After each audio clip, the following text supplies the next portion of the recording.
আমি একটি হাদিসের প্রেমে পড়ে গেছি। হাদিসটা হচ্ছে ঠিক এমন যে যখন বান্দা একটি ঘরে কান্না শুরু করে এবং তখন আল্লাহর ফেরেশতারা বলে যে আল্লাহ তোমার এই বান্দাটা কি জন্য কষ্ট পাচ্ছে, এবং ফেরেশতারা আল্লাহর কাছে কান্নাকাটি করে বলে যে তার মনের ব্যথাকে তুমি আল্লাহ কমিয়ে দাও। তখন আল্লাহ তাআলা বলেন যে আমার বান্দা এমন কোনো কিছুর মায়া পড়েছিল বা ভালোবেসেছিল যা আমার চাইতে সে বেশি ওই জিনিসটার প্রতি ভালোবেসে ফেলেছে।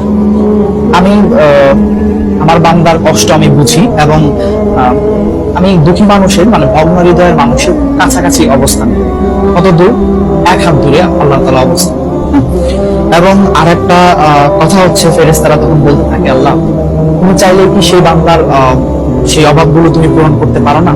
তখন আল্লাহ তাআলা বলেন যে আমি ওয়াদা করতেছি আমার বান্দা যে জিনিসটা তার জীবন থেকে হারিয়েছে তার চাইতে অধিক উত্তম জিনিস আমি তাকে দিব, যা দেখে পৃথিবীর মানুষ বিস্মিত